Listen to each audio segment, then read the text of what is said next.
Good day, everyone. Welcome to Real Conservative Headline News. I'm your host, Nathaniel Rajkumar. Starting off locally, here in Trinidad and Tobago, Port of Spain, North St. Anne's West MP Stuart Young Zami says he will take legal action against cases of bid rigging and cartel-like behavior by state entities in the awarding of government contracts.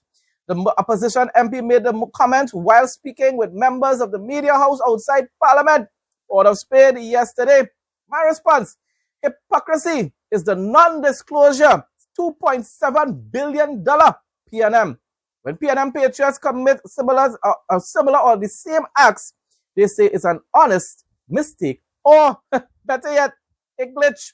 Bear in mind, people, PNM and their allies, always making allegations against the UNC. Time alone will tell. I am praying and hoping, because I believe Philip Edward Alexander will be part of this particular issue, this controversy right about now. And he has never really showed himself to be involved in any sort of corruption or anything, from what I've remembered all the years. So let's just hope that all these allegations are false and that everything will be clarified as soon as possible, resolved as soon as possible, so the work of the people can begin. WASA has restored the El Socorro booster pump set number 3 to full capacity as of April 17, 2026, resolving a complex electrical fault and improving water pressure for areas like Barataria, Lavantil, and Port of Spain. PNM patriotic areas, boy. Faithful wives of the PNM who will never turn against their husband. System pressure is expected to normalize within 24 to 48 hours. Why was there any sort of issue with these pumps in the first place? 10 years of neglect. 10 years of neglect. But the PNM patriots want everything to be fixed, resolved within weeks and months under the UNC.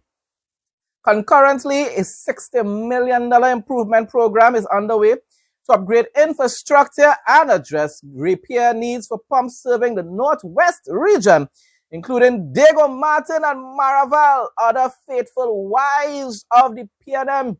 Yes, they have UNC voters in those areas, but gosh, boy. Basically speaking, the Diego Martin especially, faithful wife of the PNM. No matter what PNM does, they can't see the PNM doing any wrong. No, nothing whatsoever. That's a lot of wives actually do that, even though a lot of negative things are taking place in their marriage.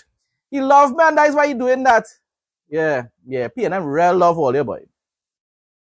The Trinidad and Tobago Scrap Iron Dealers Association has strongly condemned recent acts of vandalism targeting infrastructure owned by the Water and Sewage Authority, WASA, describing the incidents as a growing threat to national development and public welfare and to their industry as well.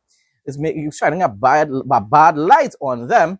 In a statement, the association expressed deep concern over what it says appears to be an increase in such activities across the country.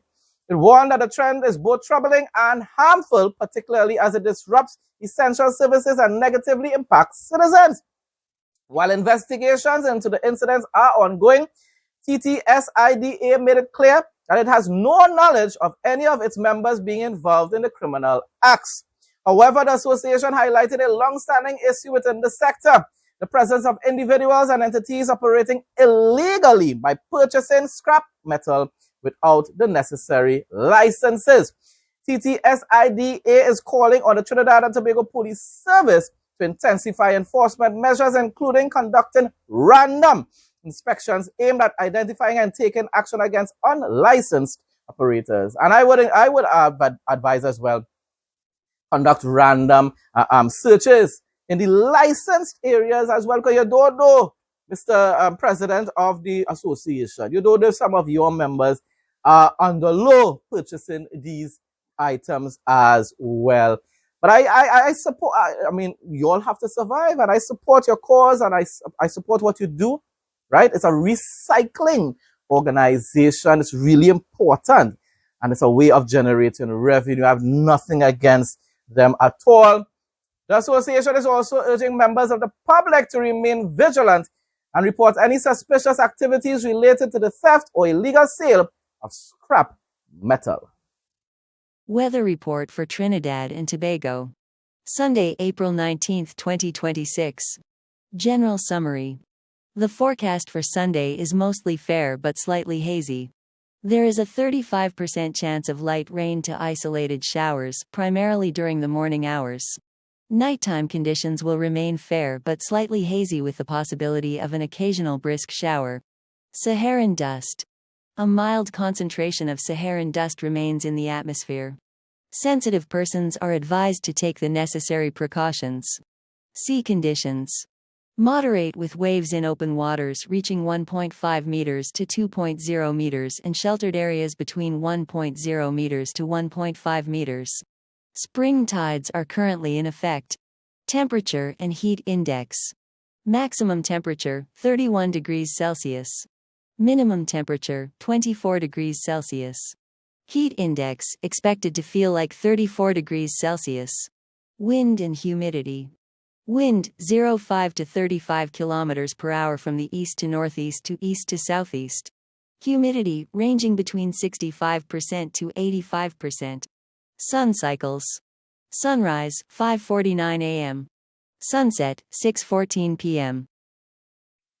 Regional news now. Guyana's first privately owned eye hospital, the Optic Eye Hospital by Optic Care Vision on New Market Street, was officially inaugurated by President Dr. Mohammed Irfan Ali on Friday. That's wonderful news. The $1 billion state-of-the-art facility provides comprehensive ophthalmology services, including examinations, advanced diagnostics, and specialized surgeries. The surgeries aspect is really important as well. Delivering the keynote address, President Ali described the $1 billion investment as an opportunity that opens new possibilities for healthcare and, of course, the people of Guyana. Relief supplies assembled for Jamaica's elderly in the aftermath of Hurricane Melissa have yet to reach their intended recipients. The items have been collected and packed, but their organizer is now seeking corporate sponsors and logistics partners to help cover shipping and customs clearance costs to the supplies, so the supplies can reach those still struggling in the storm's aftermath. That's sad though, you know, after all that hard work and people donating, and then because you just don't have the funds in order to be able to deliver it to those that are in need. Come on, people, step up. People say, but who are you to say that? Okay, yes, I'm just from Trinidad and Tobago. I'm just a small YouTube channel and have other social media accounts, but I'm giving my opinion nevertheless. I keep saying it over and over again, like Europe, places in Europe, you love to lend money to countries in the Caribbean, but you're donating billions of dollars worth in humanitarian aid to Gaza for Hamas to take most of it and then sell the rest to Gazans. I'm telling you, it's ridiculous what takes place. It should never have to be a case where these individuals have to be asking for assistance in order to have the finances or the means and the way in order to be able to distribute this aid to individuals, the elderly especially in Jamaica. Barbados has officially begun establishing its first regulated conservation areas and a national forest through nearly $184,000 in environmental grants, targeting 2 key sites in St. Andrew. The first project, led by the Caribbean Natural Resources Institute, focuses on Turner's Hall Woods, which represents the island's last original pre-colonial forest. Wow, boy. Hey, anyhow, this initiative aims to restore the area's unique biodiversity and create a management framework that will serve as the foundation for a formal national forest system.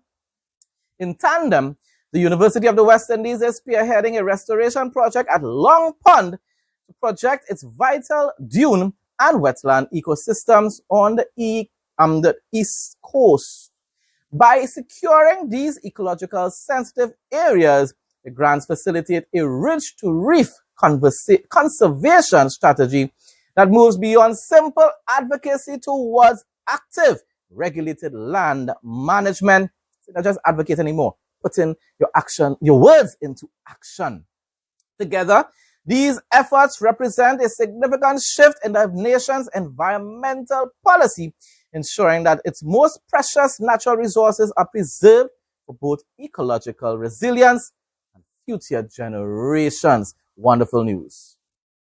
The Supreme Court in Bahamas has granted a partial go-ahead for the Rosewood Exuma Resort on Samson Cay, allowing certain preparatory works to continue while the broader legal challenge still continues though. This ruling permits the developers to move forward with non-intrusive activities such as surveying and site preparation, which are deemed necessary for project planning, pending of course the outcome of the final ruling. However, the court has placed restrictions on major construction and significant land alteration to prevent irreparable environmental damage, while the underlying legal dispute remains unresolved. So just in case it ends up does not ruling in their favor, significant damage would have been done. The heart of the legal battle involves concerns over environmental approvals and the potential impact on the local ecosystem. Opponents of the development argued that the project could jeopardize the natural beauty and ecological health of the exhumas, leading to the current judicial review. By allowing only limited work, the court is attempting to balance the economic interests of the multi-million-dollar luxury resort with the need to protect the island's environment until a final decision, as I said, ruling, is reached on whether the full development can legally proceed. International news now. President Trump says the U.S. won't be pushed around by Iran any longer. The approach toward Iranian foreign policy has shifted toward a definitive stance against long-standing regional aggression. By implementing a maximum pressure campaign, the United States has signaled that the era of strategic patience is over, prioritizing national interests and global stability. This strategy utilizes strict economic measures and a clear assertion of American strength to encourage a change in behavior and the abandonment of nuclear ambitions by the Ayatollah in Iran. The goal is to establish firm boundaries that protect international security and lead to a permanent resolution, ensuring long-term peace through a position of readiness.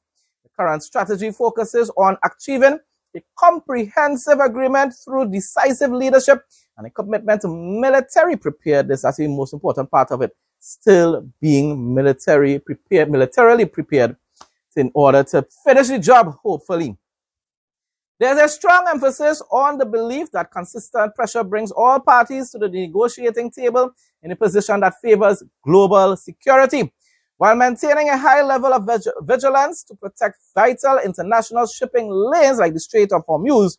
The ultimate objective remains a secure and verifiable agreement that protects allies and prevents future conflict. This policy underscores a commitment to the principle of peace through strength, ensuring a leading role in maintaining order and security on the world stage.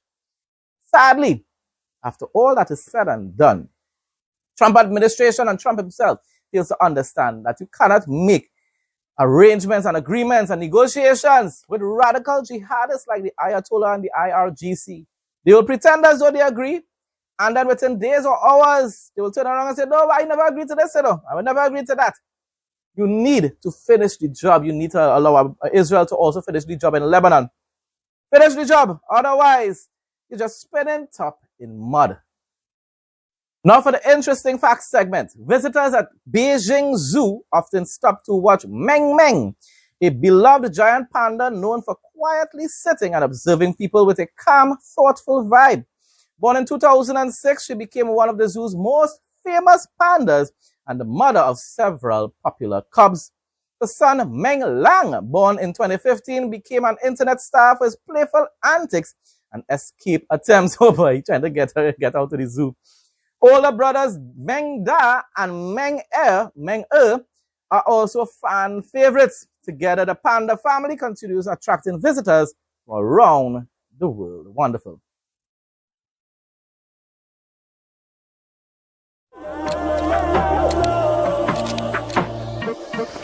Welcome to Real Conservative. Headline News Travel Adventures.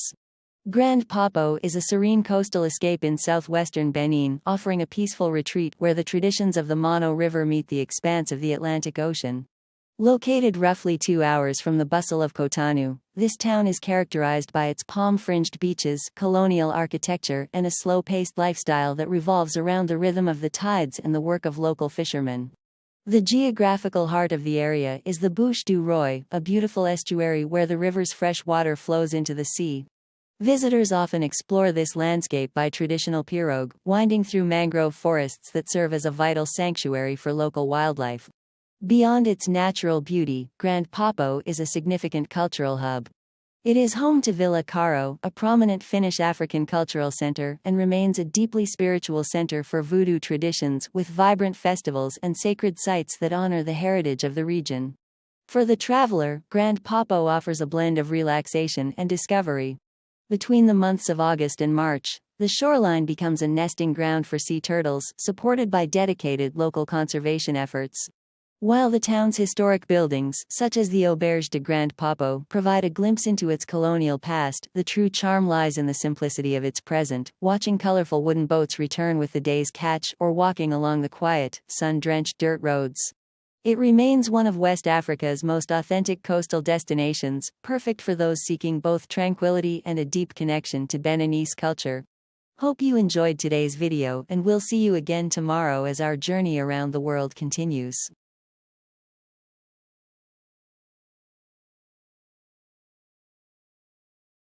Folks, that brings us to the end of today's headline news. Thanks again to everyone who continues to support my content. Please like, comment, share, and subscribe. Stay blessed and stay safe most of all. In Jesus' name.